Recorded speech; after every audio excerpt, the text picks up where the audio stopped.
Finish with this point, and then of course you were supposed to be asking a question. Boris Johnson supports full fiscal autonomy and the abolition of the Barnett formula, and I worry that Scotland's going to be caught in a pincer movement, between the SNP and the next leader of the Tory party to support full fiscal autonomy and the abolition of the Barnett formula. I don't want Scotland to be caught in that pincer movement between Boris Johnson and the SNP. You admitted on Wednesday night in the previous debate that Labour would have more cuts if elected to government. Now, you voted for £30 billion of cuts. You say that's not true. Well, tell me, Nicola, how many billions? You said there would be cuts. Ed Miliband says there'll be cuts. Ed Ball said there would be cuts. You like bandying about billions about the SNP. In billions, how many more cuts is Labour going to introduce? How many billions? Well, hang on, we'll move on to that. How many billions? Can I just establish... Just because you can't answer the earlier question... Nicola, I'm not going to show you up. You've done that yourself already this morning. Come on, answer the question. The fact is, how many billions? We have a different view, Nicola. But how many billions? You say there'll be cuts. How many? Nicola, you're thinking like a Tory. There's different ways out of this. You don't just have to cut your way out of a deficit. We grow our way out of the deficit by a higher... Why do you find that so comical? You've just made my argument for me. The fact is that we can invest in people without the 7 points. Can I dare to come back to a matter of fact? Will you get to your government, will you produce figures for your proposals on full fiscal autonomy during this campaign, because you say you would want to vote for it next year. You've produced figures on what the UK government should do. Will you produce figures for what your government will do? We will publish our manifesto within the next week, and we will publish details in our spending plans, and I'm sure you'll be interested in that. But can I just say, Jim has just criticised my argument, saying that we need to grow our way out of deficit, but my argument that says we need the powers to do it. And when asked the question, what is the magnitude of the cuts Labour are going to introduce, he failed to answer that, and he said you need to grow your way out of deficit. I think Jim has just made, if you're going to grow your way out of deficit, you need the powers to do it. Briefly, Willie, this is really important, because I think that's a no to your question. She's not going to publish the figures because she doesn't want the full findings of those figures to be made public. So just hold on a second, Nicola. But what was really revealing is during the Smith discussions to agree more powers for the Scottish Parliament, John Swinney went in with a paper that said full fiscal autonomy right at the start.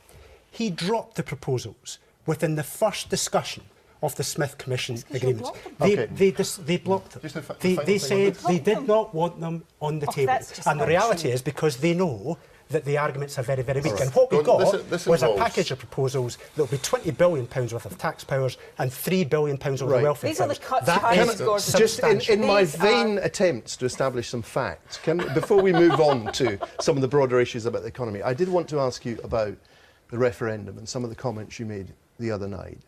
Are you...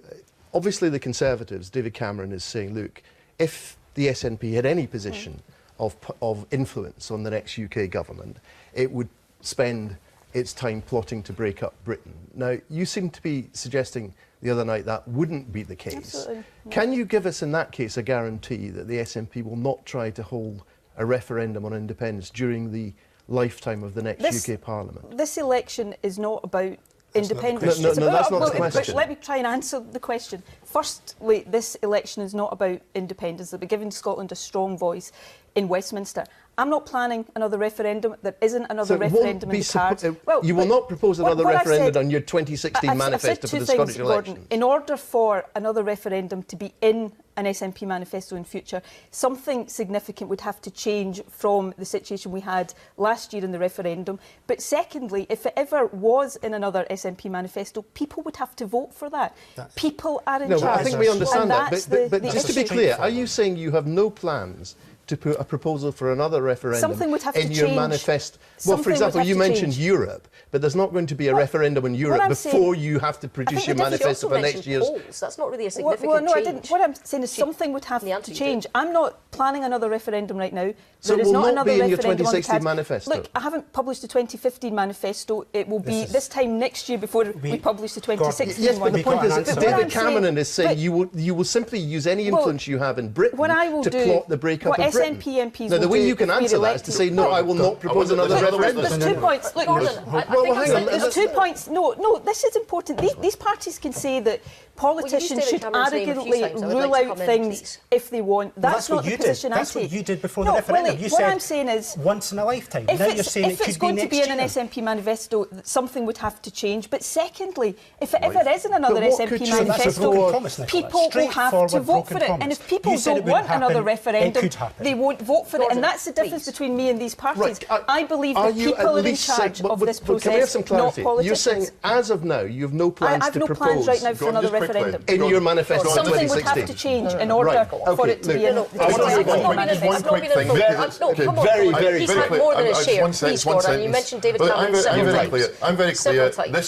The Scottish Labour Party will not have in its manifesto in 2016 the idea of a referendum. Will your party? Nope. Will your party, Willie? Certainly not. Will yours, Nicola?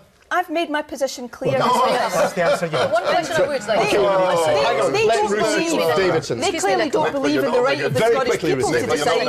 I do. Hang on. Very good. Very quickly, Ruth Davidson. You clearly don't want to tell people before they vote in this election what's going to happen in the next election. But you've got a conference coming up in September where you've got 80,000 new members that might be popping along to that. Are you going to put a motion at your conference on this to put a referendum into your next look, these are all, I'm sure, very clever debating tactics. No, I'm asking you a straight question. Are you planning to let the fact before people vote in the 2016 has more new members than it has old members?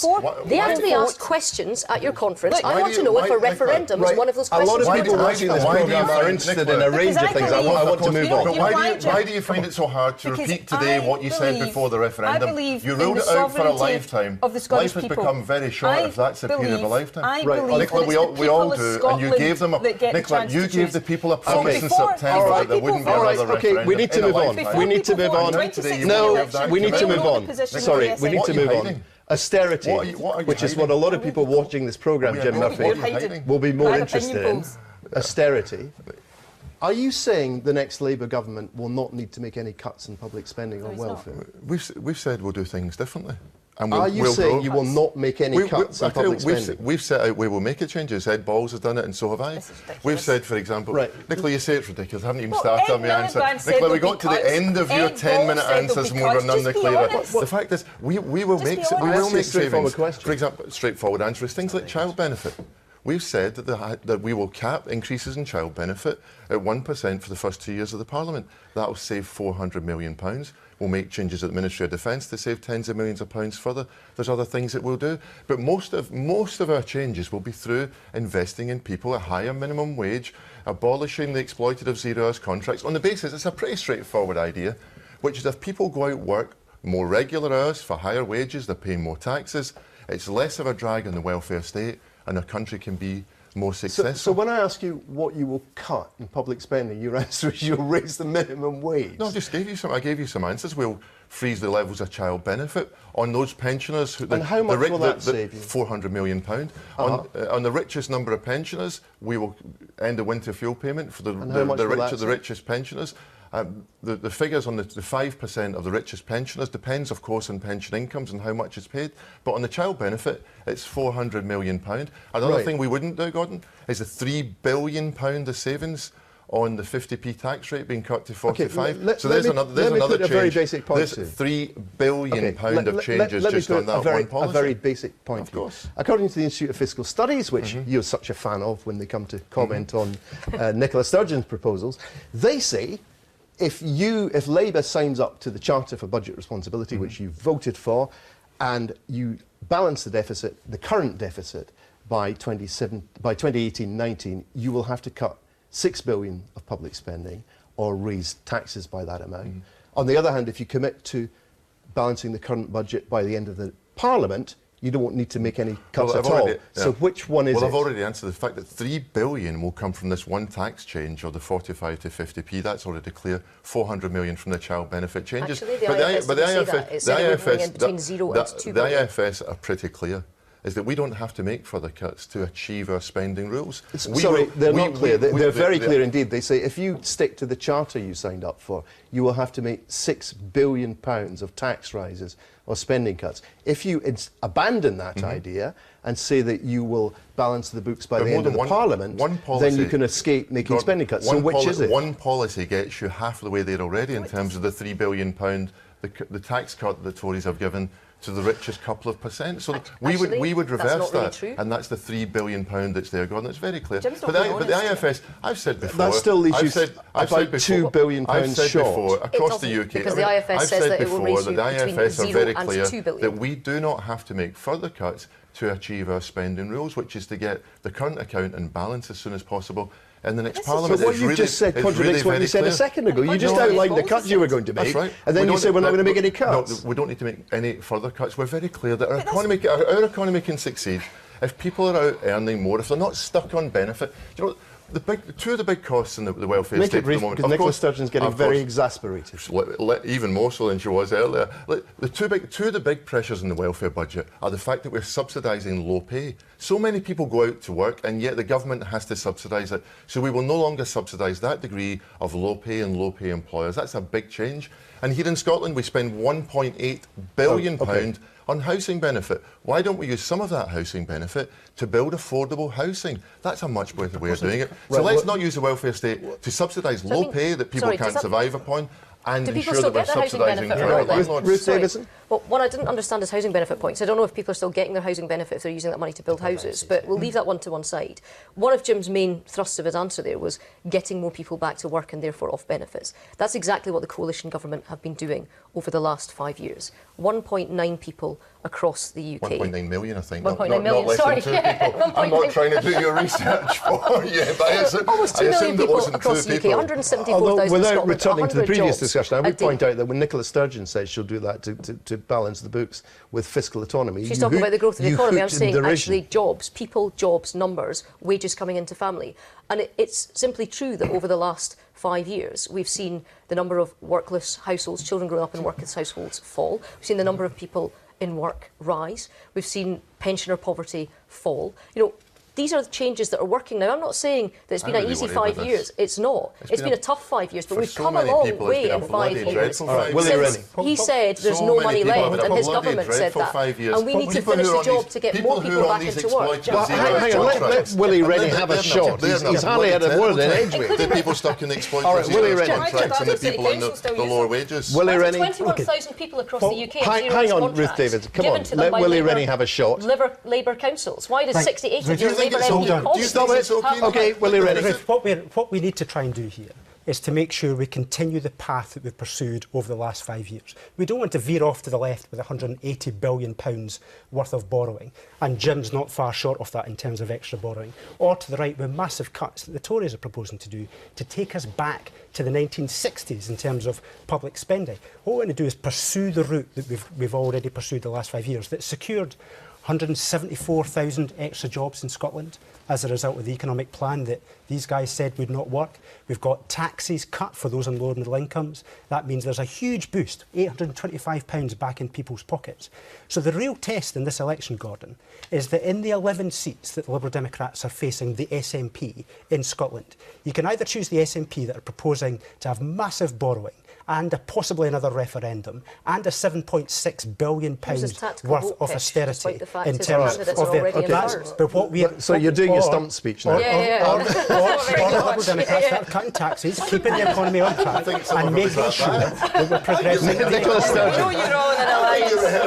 Nicola Sturgeon.